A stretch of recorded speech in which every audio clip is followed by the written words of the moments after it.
जहाँ एक तरफ पूरी दुनिया एआई के रेस में दौड़ रही है, वहीं पे इंडिया में एसएससी फेज़ 13 के एग्ज़ाम में कीबोर्ड, माउस और सर्वर क्रैश हो जाते हैं, ठीक एग्ज़ाम के दिन। On the spot centre change किया है इन लोगों ने। 3 लाख करोड़ का घोटाला है। इसी सेंटर पे 3 दिन से ऐसा ही चल रहा है। जब तक हमारे साथी टीचर्स नहीं आ जाएंगे, हम यहाँ से हिलेंगे नहीं। सरकार बदलनी पड़े, सरकार बदल देंगे, लेकिन सेंट्रल गवर्नमेंट के अलग अलग डिपार्टमेंट में 2423 पोस्ट फिलअप करने होते हैं, जिसके लिए एप्लीकेशन 2 जून 2025 को आउट होता है और जिसके लिए 29,40,175 स्टूडेंट्स अप्लाई करते हैं।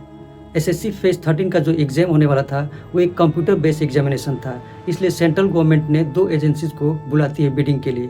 तो जो पहली कंपनी है वो बेंगलोर बेस्ड कंपनी है जिसका नाम है एडुकेटी, और जो दूसरी कंपनी है उसका नाम है टीसीएस। ये दोनों ही कंपनियां ऑनलाइन एग्जामिनेशन इंडिया में कंडक्ट कराती हैं।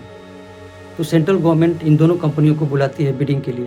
तो जो पहली कंपनी है जिसका नाम है एडुकेटी, इन्होंने 220 रुपीज़ चार्ज लगाता है पर स्टूडेंट, और जो दूसरी कंपनी है टीसीएस वो 350 रुपीज़ पर स्टूडेंट चार्ज लगाता है। तो सेंट्रल गवर्नमेंट फाइनली इस कॉन्ट्रैक्ट को एडुकेटी को दे देता है, जो कि 220 रुपीज़ पर स्टूडेंट चार्ज लगाता है एग्जाम को कंडक्ट करने के लिए। जो टोटल नंबर ऑफ स्टूडेंट होते हैं इस एग्जामिनेशन के लिए वो 29,40,175 होते हैं। अगर टोटल नंबर ऑफ स्टूडेंट्स में अगर 220 का मल्टीप्लाई करते हैं तो ये आता है लगभग 65 करोड़ रुपये। इतना बड़ा अमाउंट किसी एक एजेंसी को दिया जाता है एक एग्ज़ाम को कंडक्ट करने के लिए, तो उस कंपनी की भी जिम्मेदारी होती है और सेंट्रल गवर्नमेंट की भी जिम्मेदारी होती है कि जिस कंपनी को कॉन्ट्रैक्ट दिया जा रहा है उसकी बैकग्राउंड चेक करे। जिस कंपनी के ऊपर पहले से ही बहुत सारे केसेस हैं, आखिर उस कंपनी को ये कॉन्ट्रैक्ट क्यों दिया गया, ये बहुत बड़ा सवाल है। और आज सारे स्टूडेंट और टीचर दिल्ली में गैदर होकर के ये जानना चाहते हैं कि आखिर इस एग्ज़ाम को क्यों कैंसिल किया गया, आखिर सर्वर कैसे क्रैश हो गया, आखिर सेंटर पे जो कीबोर्ड माउस रखे गए थे कैसे फेल हो गए। ये बहुत बड़ा सवाल है और इसकी बहुत गहराई से जांच होनी चाहिए। एडुकेटी के ऊपर ऑलरेडी बहुत सारे केसेस हैं, जैसे कि एमपी में पटवारी का जो एग्ज़ाम हुआ था उस टाइम में भी प्रॉब्लम हुआ था। 2024 में महाराष्ट्र में एमबीए का जो सीईटी का एग्ज़ाम था उसमें भी टेक्निकल इशू आया था। जिस कंपनी का रेपुटेशन और बैकग्राउंड इतना ख़राब है उसे सेंट्रल गवर्नमेंट आखिर कॉन्ट्रैक्ट कैसे साइन कर देती है, ये बहुत बड़ा सवाल है। जिस कंपनी को इतना बड़ा कॉन्ट्रैक्ट दिया जाता है 29,40,175 लोगों का एग्ज़ाम कंडक्ट कराने के लिए, तो उनका भी ड्यूटी बनता है कि जो भी सेंटर्स पे कीबोर्ड माउस, और जैसा कि ये कंप्यूटर बेस्ड एग्जामिनेशन था तो कीबोर्ड माउस और सर्वर की चेक पहले से होनी चाहिए थी कि नहीं, ये सारे सवाल हैं। जो एडुकेटी कंपनी है वो ऑलरेडी बहुत सारे स्टेट में बैन है, ब्लैक लिस्टेड है, जैसे कि मेघालय, नागालैंड, जम्मू कश्मीर, गुजरात, इन सारे स्टेट में इसे ब्लैक लिस्ट किया गया है। फिर भी सेंट्रल गवर्नमेंट इसे इस कॉन्ट्रैक्ट साइन कराती है। आगे इसी साल सीजीएल का एग्ज़ाम होने वाला है और उसमें लगभग 3 मिलियन स्टूडेंट आंसर करने वाले हैं। तो इसका कौन गारंटी लेता है कि उस टाइम भी ऐसा ग्लिच, ऐसा सर्वर क्रैश, ये सारे प्रॉब्लम्स नहीं आएंगे। तो सेंट्रल गवर्नमेंट को चाहिए कि इसकी बहुत गहराई से जाँच हो, इसमें क्या प्रॉब्लम थी उसको फाइंड आउट किया जाए। अगर कंपनी गलत पाई जाती है तो उसका कॉन्ट्रैक्ट कैंसिल किया जाए और किसी नए कंपनी को ये कॉन्ट्रैक्ट दिया जाए। तो ये किसी एक स्टूडेंट की ज़िंदगी का सवाल नहीं है, ये 29,40,175 स्टूडेंट की ज़िंदगी का सवाल है, और जो कि सारे युवा हैं। तो सरकार को इसके बारे में बहुत गहराई से सोचना चाहिए।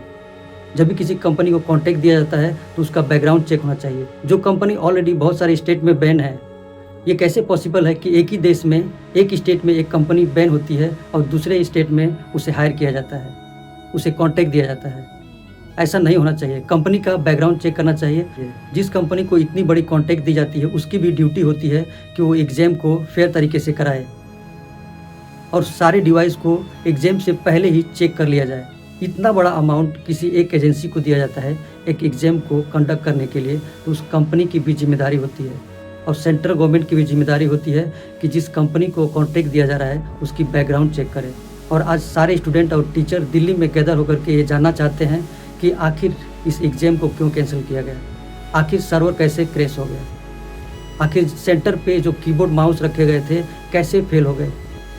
ये बहुत बड़ा सवाल है। मेन टाइम पे सर्वर कैसे फेल हो जाता है, कंपनी ने सर्वर को पहले क्यों नहीं चेक किया, क्यों लास्ट मोमेंट तक वेट किया और फाइनली एग्ज़ाम को कैंसिल किया। बहुत सारे स्टूडेंट ऐसे थे जिनके एडमिट कार्ड पे सेंटर रॉन्ग आया था। बहुत सारे स्टूडेंट ऐसे थे जो एक स्टेट से दूसरे स्टेट गए थे एग्ज़ाम देने के लिए, और वैसे में अगर एग्ज़ाम कैंसिल हो जाता है तो वो जो पैसे लगे हैं उनको ट्रैवल करने में गवर्नमेंट उसे पे नहीं करती है। उनका खुद का पैसा होता है जो वो ट्रैवल करते हैं। तो ये सारी बातों को गवर्नमेंट को ध्यान देना चाहिए। और यहाँ पे एक स्टूडेंट नहीं था, 29 लैक्स एक बहुत बड़ा नंबर होता है।